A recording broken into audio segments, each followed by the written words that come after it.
আসসালামু আলাইকুম viewers, welcome back to my channel. আশা করছি সবাই অনেক অনেক ভালো আছেন। আজকে আমি আপনাদেরকে খুবই মজাদার এবং হেলদি একটা খাবারের রেসিপি করে দেখাবো। আর এই রেসিপিটা খেতে যতটা হেলদি বা সুস্বাদুই হোক না কেন, তার চেয়েও কিন্তু দেখতে অনেক বেশি সুন্দর এবং লোভনীয়। আর এই সুন্দর রেসিপিটি দেখার জন্য কিন্তু আপনাদের সবাইকে শুরু থেকে শেষ পর্যন্ত আমার সাথে থাকতে হবে। আর কথা বাড়াচ্ছি না, চলে যাচ্ছি মূল রেসিপিতে। এখানে আমি 200 গ্রামের মতো চিকেন কিমা নিয়ে নিয়েছি। আর এই চিকেন কিমাটা বাসায় আমি তৈরি করে নিয়েছি। আপনারা চাইলে এটা ব্লেন্ডারে করতে পারেন অথবা পাটাও বেটে নিতে পারেন। এখন আমি অ্যাড করে দিচ্ছি মিডিয়াম সাইজের একটা পেঁয়াজ কুচি, দিয়ে দিচ্ছি স্বাদমতো কাঁচামরিচ কুচি, এরপর এতে অ্যাড করে দিচ্ছি 2 টেবিল চামচ গাজর কুচি, দিয়ে দিচ্ছি স্বাদমতো ধনিয়া পাতা কুচি এবং পেঁয়াজ পাতা কুচি।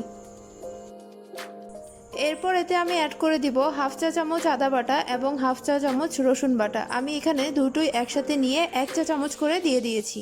দিয়ে দিচ্ছি স্বাদমতো লবণ। লবণটা দেওয়ার সময় অবশ্যই একটু খেয়াল রাখবেন, কারণ পরবর্তীতে কিন্তু অনেক সস অ্যাড করা হবে। এরপর দিয়ে দিচ্ছি হাফ চা চামচ গোলমরিচের গুঁড়া, দিয়ে দিচ্ছি 1 চা চামচ চিলি সস, তারপর দিয়ে দিচ্ছি 1.5 চা চামচ টমেটো কেচাপ, এরপর এতে অ্যাড করে দিচ্ছি 1 চা চামচ লাইট সয়া সস।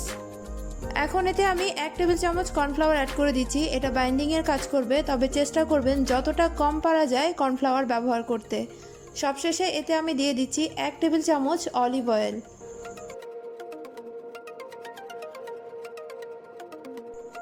আমার সবগুলো ইনগ্রিডিয়েন্টস অ্যাড করা হয়ে গিয়েছে। এবার এইগুলোকে আমি হাত দিয়ে খুব ভালো মতো মিক্স করে নিচ্ছি।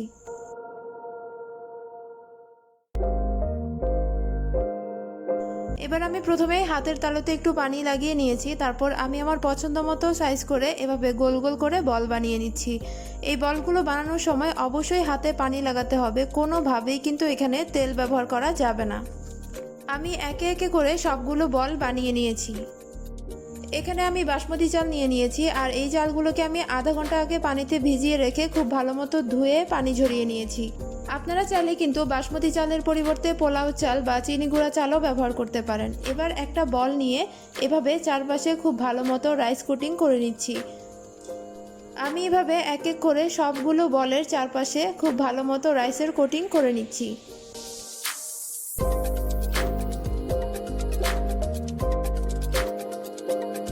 সবগুলো মিট বলের মধ্যে কিন্তু রাইস কোটিং করা হয়ে গিয়েছে। এবার আমি চুলার উপর একটা হাঁড়ি বসিয়ে দিয়ে এর মধ্যে আমি পর্যাপ্ত পরিমাণ পানি দিয়ে তার উপর একটা স্টিমার বসিয়ে দিয়েছি। এবার স্টিমারের উপর হালকা একটু অয়েল ব্রাশ করে নিয়েছি।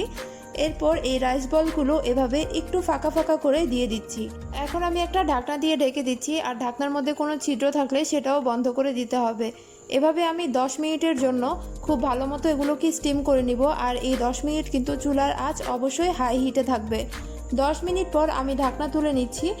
এবার এর মধ্যে আমি একটা সুন্দর কালারের জন্য একটা কটন বার দিয়ে এভাবে হালকা একটু অরেঞ্জ ফুড কালার দিয়ে দিচ্ছি।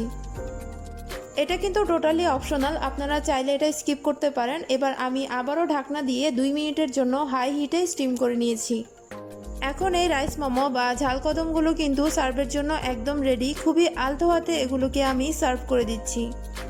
একটা রাইস মোমো আমি আপনাদেরকে কেটে দেখিয়ে দিচ্ছি ভেতরটা দেখতে ঠিক কেমন হয়েছে। এটা দেখতে কিন্তু যতটা সুন্দর, খেতে তার চেয়ে অনেক বেশি টেস্টি।